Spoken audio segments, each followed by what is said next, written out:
Untuk membuktikan bahwa tanpa mengandalkan diri sendiri pun bisa menjadi kuat, kamu mengabaikan begitu banyak profesi tempur. Namun justru memilih pemanggil paling biasa. Awalnya ingin memanggil makhluk terkuat lalu hidup santai. Namun tak disangka, yang pertama kali terpanggil justru anjing hitam kecil paling sampah. Bahkan wali kelas yang awalnya menaruh harapan besar padamu Luwen, kini juga memarahi dirimu. Karena kamu mengecewakan didikannya. Karena pemanggil sepenuhnya bergantung pada makhluk panggilan. Sekarang kamu hanyalah orang tak berguna. Namun kamu sama sekali tidak berniat menyerah. Karena selama bisa masuk akademi dan berkembang perlahan, setelah level 10 masih bisa melakukan pemanggilan kedua, tetap bisa meneriakkan kalimat jangan hina pemuda miskin. Saat ini melihat anjing hitam kecil yang patuh di tanah, perasaan kecewa barusan pun sedikit mereda. Lalu kamu mengusap kepala kecilnya. Peringatan kontrak bergema di benak tentang loyalitas. Loyalitas tidak akan pernah berkhianat apakah melakukan ikatan jiwa. Kemudian kamu dengan tegas memilih ya. Di tengah rasa sakit seperti jiwa terkoyak, kamu berteriak kesakitan lalu roboh ke tanah. Para siswa di sekitarmu mengira kamu tak sanggup menahan pukulan, dan mulai mengejek satu persatu. Pacar sekaligus bunga kelas Liu Ruyan juga mendekat. Dengan sedikit nada gembira ia membuka mulut. Ujian masuk perguruan tinggi sangat penting bagi orang biasa sepertiku. Liu Liang sang satria tombak sudah setuju membentuk tim denganku. Jadi aku tidak akan bersamamu lagi. Tidak masalah. Mendengar jawaban sesederhana itu, kata-kata penjelasan yang ingin ia ucapkan pun tertahan. Perasaan tidak dihargai muncul dari lubuk hati. Disusul dengusan dingin, lalu ia berbalik pergi tanpa ampun. Dia pasti hanya berpura-pura tidak peduli saja. Xiao Yan, kamu memang tidak salah. Kenapa harus serendah itu? Dengan kekuatan tempurnya apa pantas dia untuk bunga kelas sepertimu? Namun saat ini kamu sama sekali tidak menghiraukan mereka berdua. Hanya karena setelah ikatan jiwa selesai, kamu justru mendapati anjing kecil itu membangkitkan bakat SSS. Keserakahan melahap segalanya, dapat mengubah semua makanan yang ditelan menjadi energi. Tumbuh dan berevolusi tanpa menghiraukan batasan. Sepertinya penderitaan ini tidak sia-sia. Lagi pula bakat tingkat SSS terlalu langka. Setiap kali muncul satu pasti sangat diperhatikan. Bahkan negara pun akan memberi perlindungan. Namun jika dipikirkan lagi terasa ada yang tidak beres. Kamulah yang mengurus makan minum dan buang airnya. Yang menjadi kuat pada akhirnya justru dia. Jadi siapa sebenarnya yang diuntungkan? Sepertinya tetap tidak lepas dari nasib kerja Rodi. Lalu kamu memberinya nama yang terdengar gagah Heiming. Setelah melemparkan potongan daging terakhir di tanganmu padanya, kamu juga mendapati atribut anjing hitam kecil itu perlahan meningkat. Tak lama kemudian semua atribut dasar naik sedikit. Penemuan ini membuatmu terkejut diam-diam. Kalau diberi makanan berenergi tinggi bukankah langsung melesat? Tak lama kemudian aliran hangat muncul di dalam tubuhmu. Tenagamu pun meningkat sedikit pada saat yang sama. Ternyata energi yang diperoleh makhluk panggilan, sebagiannya justru akan memberi umpan balik pada pemanggil. Sepertinya selama diberi makan cukup banyak, pemanggil dan makhluk panggilan bisa menjadi kuat bersama. Setelah pulang ke rumah, ibu pun membuka mulut bertanya, profesi apa yang kamu dapatkan dalam upacara perubahan hari ini? Sambil makan kamu menjawab, pemanggil. Detik berikutnya adik perempuanmu Chenlin berseru kaget, itu profesi tempur. Kamu hebat sekali, cepat perlihatkan makhluk panggilanmu. Melihat mata Chenlin berbinar, kamu pun tidak ingin merusak suasana, lalu menunjuk ke arah Heiming di belakangmu. Ekspresi kegembiraannya langsung terhenti. Kenapa bisa sekecil ini? Dia memeluk Heiming di dadanya. Setelah memainkannya sebentar, Heiming menundukkan kepala dengan perasaan sedih, mengeluarkan suara rengekan. Setelah makan malam selesai, kamu sedang membereskan piring dan sumpit. Ibu tiba-tiba berjalan menghampiri, mengeluarkan sebuah kartu dari bajunya. Aku dengar dari tetangga, tahun ini batas nilai ujian masuk lagi naik. Di dalam kartu ini ada 35.000. Pergilah beli beberapa barang untuk persiapan ujian. Kalau tidak cukup, ibu akan pinjam lagi. Kamu tahu isi kartu itu adalah seluruh tabungan keluarga. Ibu sama sekali tidak menyembunyikan apapun darimu. Takut kamu tertinggal saat ujian masuk. Namun saat ini kamu memang membutuhkan uang ini sebagai modal berkembang. Lalu kamu pun tidak sungkan dan menyimpan kartu itu. Terima kasih ibu, ini sudah cukup. Karena sebelum ujian dimulai kamu harus meningkatkan kekuatan. Kalau tidak sama sekali tidak akan lolos ke perguruan manapun. Lagi pula kamu ingat 10 besar mendapat hadiah uang tunai. Jika berhasil mendapatkannya, ibu tidak perlu bekerja sekeras ini lagi. Kemudian kamu membawa kartu itu ke sebuah rumah makan milik profesi kehidupan. Dari sana kamu membeli lebih dari 100 jin daging binatang mutan. Semuanya kamu berikan pada Heiming. Dia seolah sama sekali tidak pernah kenyang, mengoyak dan melahapnya dengan ganas. Pada saat yang sama atributnya juga perlahan meningkat. Setelah umpan balik kekuatanmu pun ikut bertambah. Tak lama kemudian tingkat evolusi Heiming tiba-tiba penuh. Kamu langsung memilih evolusi. Setelah berevolusi atributnya muncul di depan mata. Bukan hanya membangkitkan 2 skill, namun juga atribut 4 dimensi mencapai lebih dari 50. Penampilannya pun mengalami sedikit perubahan. Sepertinya daging binatang khusus memang sangat efektif. Dan keempat atribut utamamu juga semuanya meningkat 10 poin. Sekarang kombinasi kalian berdua sudah sepenuhnya memiliki kekuatan tingkat puncak. Setelah beristirahat semalam, pagi hari berikutnya kamu berangkat ke lokasi ujian. Setelah memeriksa informasi, kamu tiba di lokasi sekolah menengah nomor 2. Ujian kali ini mengumpulkan siswa dari beberapa SMA unggulan. Tingkat persaingannya hampir maksimal. Liu Liang yang kemarin sangat sombong, masih mengatakan ingin membawa Liu Ruyan menembus 100 besar. Kini justru sudah berkeringat deras. Karena kemarin ayahnya mencari koneksi untuk bertanya baru tahu. Kualitas siswa kelas 3 tahun ini sedikit sangat tinggi. Memangnya kamu masih mau ikut? Lebih baik menyerah saja seperti siswa profesi kehidupan lain. Supaya tidak kehilangan muka di depan teman lama. Bagaimanapun kalau tidak bertanding kamu bisa menipu diri sendiri belum pernah kalah. Mendengar kata-kata itu, cukup banyak siswa di sekitar tertawa. Kamu menoleh dan meliriknya sekilas. Namun sama sekali tidak menggubris. Seiring bunyi lonceng bergema, 4 gerbang perunggu terbuka bersamaan. Dari celah gerbang langsung menyembur hawa dingin yang suram. Semua siswa tidak ragu, segera memeriksa dengan saksama informasi dungeon masing-masing. Kenapa sekolah menengah 2 mendapat hutan pemakaman yang paling sulit? Itu salah satu dungeon dengan tingkat kegagalan tertinggi. Abis sudah, semua dungeon tingkat kesulitannya hampir sama. Apa yang perlu diributkan? Mana mungkin ujian masuk tidak adil? Pengetahuan dan kebiasaan monster yang sudah diajarkan sebelumnya, serta cara menyerang dengan memanfaatkan lingkungan. Kalian cepat-cepat ingat kembali. Setelah itu alat pencatat nilai ujian dibagikan. Seiring lonceng kembali berbunyi, ujian masuk resmi dimulai. Seorang pria mengenakan zirah putih. Seorang gadis berambut panjang biru es menjadi yang pertama memasuki dungeon. Kakak kelas Sulin Sui dari SMA 3 ternyata memilih masuk dungeon sendirian. Dia adalah penyihir jarak jauh. Tanpa perlindungan jarak dekat, apa tidak akan bermasalah? Dia punya 5 skill awal. Masih perlu kamu khawatirkan. Seiring siswa unggulan yang solo masuk dungeon, pikiranmu sedikit bergerak. Kamu pun langsung masuk dungeon seorang diri. Setelah semua siswa masuk dungeon, seorang guru mengayunkan tangan lalu muncul 4 tirai air. Mulai menayangkan gambar kondisi dungeon secara langsung. Tiba-tiba kilatan cahaya putih muncul di luar dungeon. Seorang siswa memilih keluar dari dungeon secara sukarela. Ternyata itu peserta dari SMA 2. Semua guru SMA 2 saling berpandangan. Lalu serempak menundukkan kepala tanpa berkata apa-apa. Hutan pemakaman. Perbedaannya dengan dungeon lain, terletak pada keharusan lebih berhati-hati. Siswa dengan mental lemah sama sekali tidak akan sanggup bertahan. Para wali kelas masing-masing sedang mencari siswa mereka. Namun ketika kepala sekolah melihat seorang pemuda yang sendirian, wajahnya langsung dipenuhi tanda tanya. Apakah SMA 2 memiliki siswa sekuat itu? Tunggu, ini sepertinya muridmu Laolu. Luwen saat ini juga tidak tahu harus berkata apa. Bakat Tian Seng jelas awalnya sudah sangat buruk. Kenapa tidak membentuk tim saja untuk mencapai batas nilai? Luwen tiba-tiba merasa kepalanya sangat sakit. Laolu, bagaimana caramu mengajar? Siswa dengan kekuatan seperti ini malah solo masuk dungeon. Kalau terjadi apa-apa aku akan menuntut pertanggungjawabanmu. Soal ini memang Laolu yang kurang baik menanganinya. Sekarang hanya bisa berharap Tian Seng tidak mengalami bahaya. Namun apa yang ditakuti justru datang. Melalui layar tirai air terlihat dengan sangat jelas. Seekor cacing panjang hijau tua sedang merayap tepat di atasmu. Bersiap melancarkan serangan. Baru saja memasuki dungeon, kamu sudah melihat mayat berserakan di mana-mana. Dan cahaya di dalam hutan juga sangat buruk. Tiba-tiba terdengar suara benda jatuh. Kamu tidak ragu sedikit pun. Langsung mengepal tangan kiri secara samar. Sekejap tongkat sihir sepanjang lebih dari 1 meter muncul. Lalu langsung berubah menjadi pedang panjang. Kemudian dengan cepat berputar ke belakang. Terlihat kilatan cahaya putih menembus tubuh cacing hijau tua. Gerakannya sangat cepat dan amat terlatih. Berhasil membunuh cacing bergigi racun. Mendapatkan 5 poin pengalaman. Tak lama kemudian penghitung waktu juga menampilkan skor bertambah 15. Kamu ternyata masih belum melupakan sensasi menggenggam pedang. Di kehidupan sebelumnya kamu hidup bersama pedang. Menghunus pedang jutaan kali. Meski sangat monoton, namun banyak teknik pengerahan tenaga tetap dikuasai dengan matang. Bukankah ini seorang pemanggil? Kecepatan reaksi saraf seperti ini hanya bisa dicapai dengan kelincahan tinggi.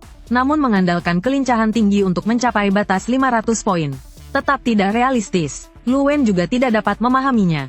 Hanya dalam 1 hari, mengapa perubahan Tian Seng bisa sebesar ini? Setelah membunuh cacing hijau itu, kamu bergerak menuju bagian terdalam hutan. Tiba-tiba terdengar keributan besar di depan. Seolah ada tak terhitung sesuatu yang berlari ke arah sini. Tak lama kemudian muncul satu demi satu sosok bertubuh pendek. Makhluk berwajah buruk dengan tubuh hijau mengilap memasuki pandangan. Goblin kamu langsung mengenalinya. Makhluk yang pernah muncul di buku pelajaran. Bersifat ganas dan gemar berkembang biak. Tanpa makanan mereka akan saling membunuh sesama jenis. Dan jumlahnya mencapai 50 hingga 60 ekor. Jika mereka menyerbu bersama-sama, kamu pasti mati tanpa keraguan. Kamu segera memanggil Heiming. Diiringi lolongan serigala panjang yang nyaring. Pupil vertikal dingin Heiming menatap kawanan goblin yang menyerbu. Ia merasakan niat jahat dari pihak lawan. Dia langsung melesat maju seperti pedang tajam. Barisan depan goblin seketika dihantam hingga tengkoraknya hancur. Barisan kedua goblin pun terpukul hingga porak-poranda. Goblin-goblin segera mengangkat senjata untuk melawan.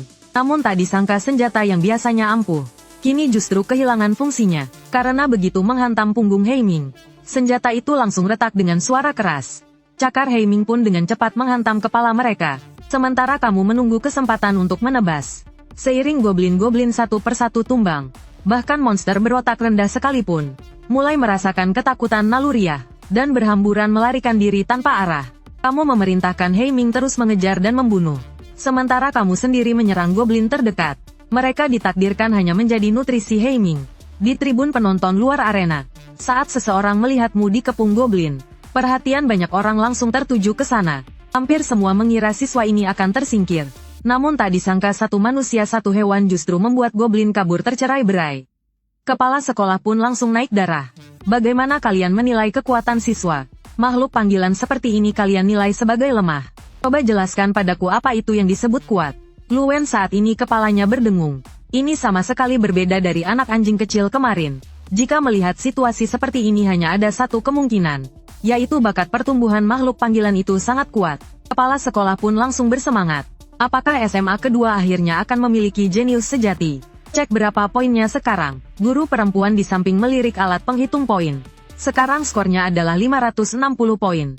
Sudah menempati peringkat pertama di SMA kedua kami. Luwen juga merasakan sensasi pusing yang tidak nyata. Siswanya baru masuk kurang dari setengah jam. Sudah menjadi peringkat satu sesekolah. Saat ini kamu mengusap noda darah di bilah pedang. Beberapa bola cahaya terbang dari mayat goblin dan menyatu ke dalam tubuhmu. Levelmu langsung naik ke level 2. Namun mental hanya meningkat 5 poin. Inilah kelemahan profesi biasa. Jika profesi legendaris langka mungkin bisa naik 10 poin atau lebih. Kesenjangan hanya akan semakin besar.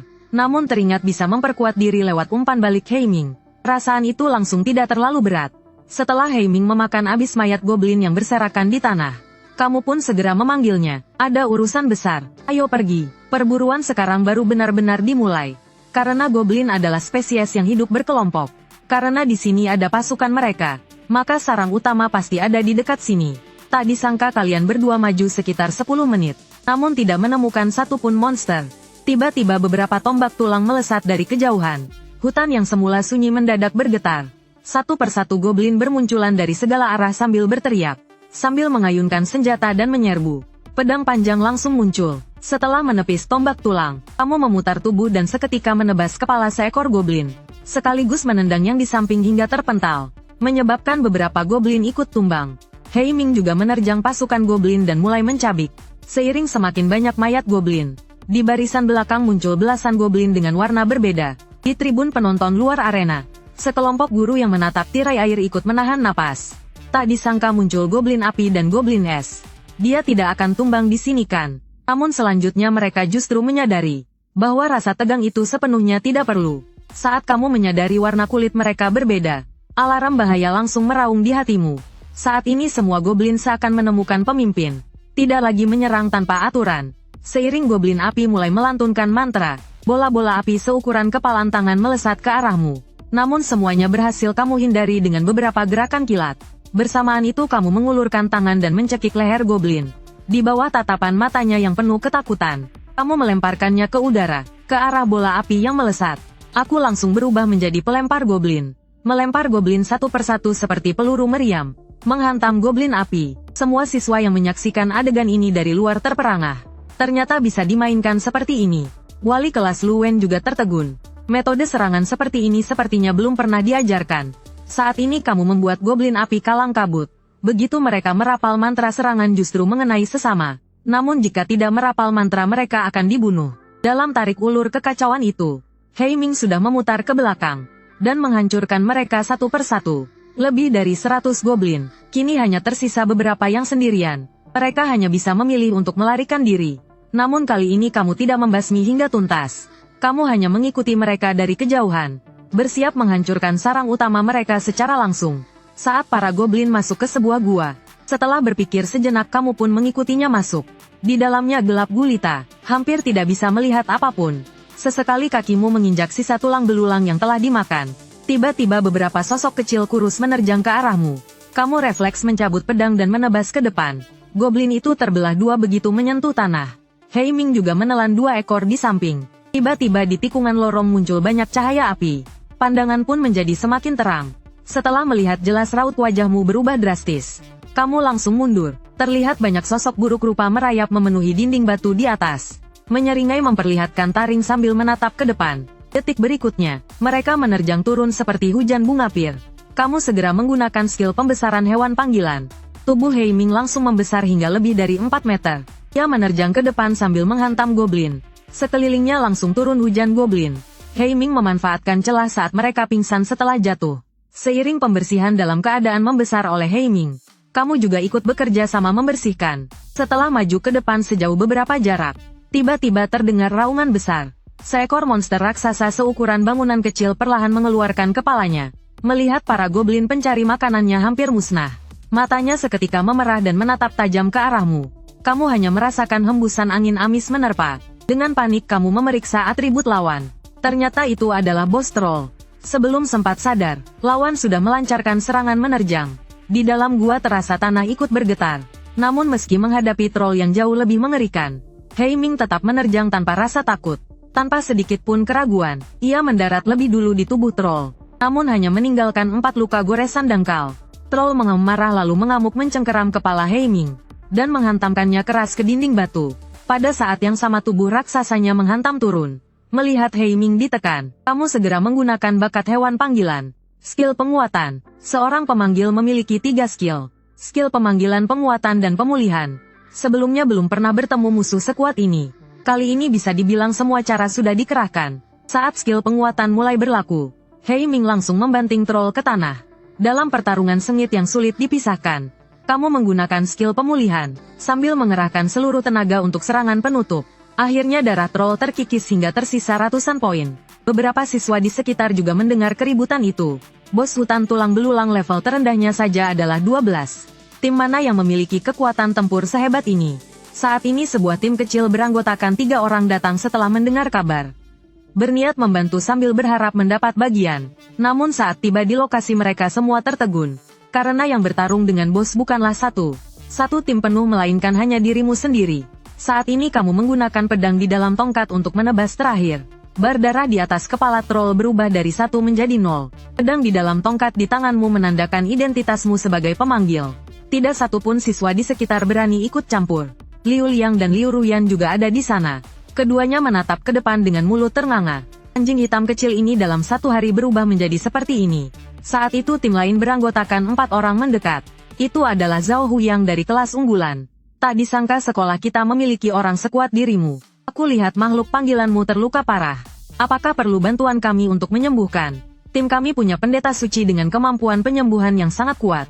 Begitu kata-kata itu selesai diucapkan, Zhao Huyang langsung ditendang oleh gadis manis di belakangnya. Kamu menatap lawan bicara lalu tersenyum tipis sambil berkata, "Tidak perlu, terima kasih." Setelah mendengar itu pihak lawan pun bersiap pergi. Namun sebelum pergi tanpa sengaja melihat alat penghitung poin di tanganku.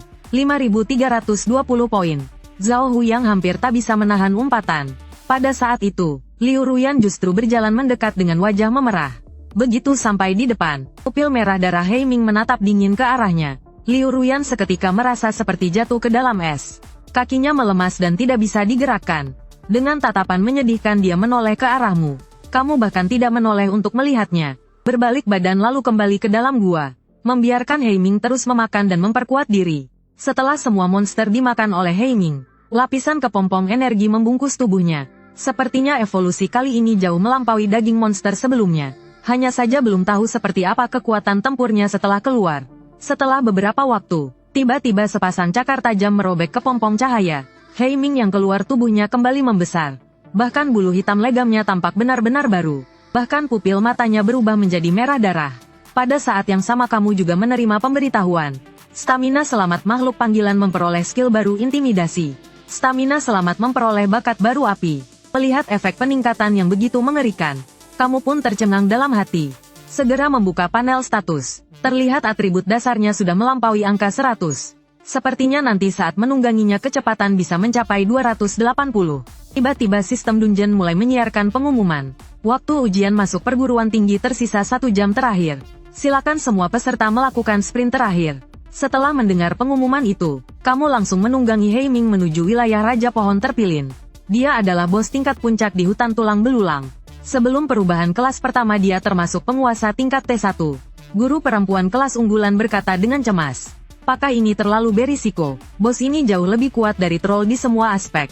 Kepala sekolah pun mengerutkan kening. Anjing hitam yang muncul tadi tubuhnya melonjak besar. Kekuatannya juga seharusnya meningkat drastis. Meski membunuh Raja Pohon Terpilin terasa agak berat.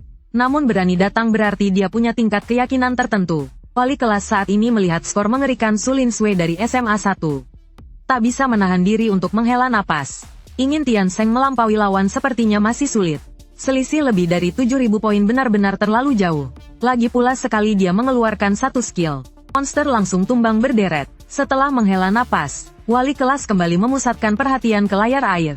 Saat ini kamu baru saja melangkah ke wilayah roh pohon. Pohon-pohon besar justru satu persatu terbangun. Mereka membuka mata merah darah. Bersamaan itu beberapa dahan menusuk cepat ke arah wajahmu. Kamu segera mencabut pedang di dalam tongkat, dan mengayunkannya cepat ke depan. 5 batang pohon langsung tertebas jatuh. Kehilangan vitalitas. Teriakan kesakitan roh pohon terdengar dari kejauhan. Kamu menatap roh pohon sambil mengangkat pedang lalu menerjang. Langsung menusukkan bilah pedang ke dalam mulutnya. Lalu dengan ganas mendorong seluruh bilah masuk. Namun tak disangka roh pohon hanya membelalakkan mata. Terlihat sangat terkejut, dan tidak langsung mati. Hal ini menyegarkan pemahamanmu. Vitalitas monster level 8 ternyata sekuat ini. Tanganmu pun tidak berhenti, mulai memutar gagang pedang dan mengaduknya liar di dalam tubuh roh pohon. Cairan hijau menyembur dari mulut roh pohon. Di bawah tatapan matanya yang ketakutan, bilah pedang merobek dan membelahnya menjadi 2. Akhirnya roh pohon setinggi beberapa meter roboh dan mati. Lihat rekan mereka mati mengenaskan. Roh pohon di sekitar meraung sambil menyerbu. Bersiap mengepung musang penyusup tak dikenal. Raungan itu juga membangunkan roh pohon yang tertidur. Dari kejauhan lebih banyak sosok bertubuh besar ikut berdatangan. Kamu tahu kemampuanmu sendiri. Segera memerintahkan Heiming melepaskan api. Saat api ungu menyembur dari tubuh Heiming, dia menerjang cepat ke arah kawanan roh pohon di depan. Saat dia baru saja menyentuh kawanan roh pohon, pemandangan mengerikan pun terjadi. Api ungu seketika membakar dedaunan di tubuh roh pohon. Batang pohon mereka pun dipenuhi api, dan terus menyebar tanpa henti. Tak peduli bagaimana mereka meronta. Api itu tidak padam malah semakin membesar. Melihat situasi ini kamu diam-diam terkejut. Tak disangka sifat api Heiming telah bermutasi. Benar-benar menjadi musuh alami roh pohon. Dan dia sendiri masih terus mencabik roh pohon dengan ganas. Sementara lawan hanya sibuk dengan api di tubuh mereka dan tak bisa melawan. Tak lama kemudian, roh pohon dalam radius 100 meter semuanya terbakar. Langsung berubah menjadi pengalaman yang menyatu ke dalam tubuhmu. Kamu bahkan naik 1 level di tempat. Atribut Heiming juga meningkat karena levelmu naik lagi. Dan setelah api ungu selesai membakar, roh pohon berubah menjadi aliran energi seperti ular kecil. Dan kembali masuk ke dalam tubuh Heiming. Ternyata selama proses pembakaran api, target akan terus dimurnikan menjadi energi untuk memperkuat diri. Sepertinya ke depan Heiming sama sekali tak perlu memakan mayat monster. Langkah merepotkan itu bisa ditinggalkan. Setelah roh pohon di sekitar musnah total, kamu melirik jumlah poinmu, 7.120 poin. Masih ada jarak untuk meraih beasiswa. Tiba-tiba tanah bergetar pelan. Sosok raksasa di kejauhan bergerak cepat mendekat. Kelopak mata kananmu berkedut hebat. Kamu segera mundur 2 langkah dengan keras. Dari tanah tiba-tiba muncul beberapa cabang setebal lengan, menerjang untuk mencekikmu. Bersamaan itu raungan penuh amarah terdengar dari kegelapan kejauhan. Lebih dari 100 roh pohon menampakkan diri, menatapmu dengan tajam, dan di belakang mereka berdiri sebuah pohon raksasa menjulang. Bos Raja Pohon Terpilin pun turun ke medan. Kamu segera memanggil Heiming untuk mulai bertarung. Sambil itu kamu juga mengaktifkan skill pembesaran. Dalam sekejap tubuh Heiming membesar dengan liar. Pada saat yang sama mulutnya menyemburkan api. Angin puyuh api melesat ke arah bos roh pohon terbesar. Kemanapun angin puyuh itu lewat, teriakan kesakitan roh pohon terus terdengar. Kamu melihat waktu yang tepat untuk masuk dan memanen. Raja pohon terpilin secara naluriah menyadari betapa berbahayanya Heiming. Tak terhitung cabang mencuat dari tanah, dan langsung mengikat Heiming. Namun hanya dalam beberapa detik dia berhasil melepaskan diri. Lagi pula setelah membesar seluruh atributnya meningkat. Saat lepas dia langsung menerjang ke arah bos roh pohon. Pada saat yang sama skill intimidasi diaktifkan. Wajah Raja Pohon terpilin menunjukkan keterkejutan yang sangat manusiawi. Dia tak menyangka makhluk panggilan memiliki kekuatan sebesar ini. Belum sempat dia memahaminya, Heiming sudah menerjang tepat ke depan bos roh pohon. Cabang emasnya pun seketika terbakar api ungu. Dia buru-buru menarik kembali cabang dan mencoba memadamkan api. Memanfaatkan momen itu, Heiming mengayunkan cakar tajamnya ke arah roh pohon. Sambil sama sekali mengabaikan serangan roh pohon biasa, dia mulai menggunakan gaya bertarung tukar luka. Saat ini mata Raja Pohon terpilin dipenuhi ketakutan. Dia merasakan hidupnya sedang perlahan tergerogoti. Dia segera mengaktifkan skill, membuat cabang dan batangnya dipenuhi pola emas pucat. Pada saat yang sama cabang-cabangnya menjadi sangat tajam, menusuk cepat ke arah Heiming di depan. Heiming tertusuk hingga kulit dan dagingnya robek. Namun justru semakin membangkitkan sifat buasnya. Sambil mengaum satu cakaran memutus belasan cabang. Pada saat yang sama api hitam mulai menyala. Dalam pertarungan sengit antara kedua raja, tubuh mereka perlahan mulai dipenuhi luka.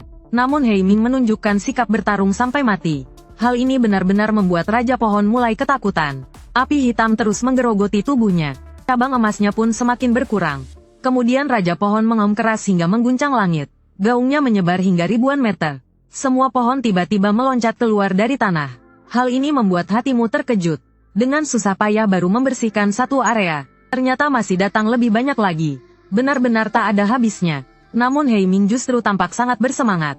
Tak terhitung api ungu dari segala arah kembali ke dalam tubuhnya. Sekejap atributnya melonjak drastis. Serangannya pun menjadi semakin brutal. Kamu segera mengaktifkan skill penguatan dan pemulihan. Untuk memberi dukungan dari samping. Kondisi Heiming kembali meningkat. Dalam sekejap Raja Pohon dipukul hingga meraung kesakitan. Pada saat ini Raja Pohon pun terpaksa mengeluarkan perintah. Semua roh pohon di sekitar mulai menyerang dengan nyawa sebagai taruhan. Heiming tahu mereka akan mati.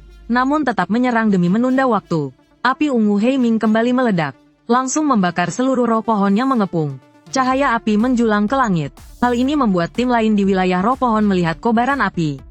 Saat itu Zhao Huyang dan timnya berada tidak jauh. Pantas saja roh pohon menghilang semua. Ternyata ada yang menantang bos roh pohon. Jangan-jangan Tian Seng yang sedang melawan Raja Pohon terpilin. Anggota tim lainnya mendengar ucapan itu. Langsung menarik napas dingin, meski sulit dipercaya. Orang lain jelas tidak punya kemampuan sebesar itu. Kemudian Zhao Huyang melihat alat penghitung poin timnya.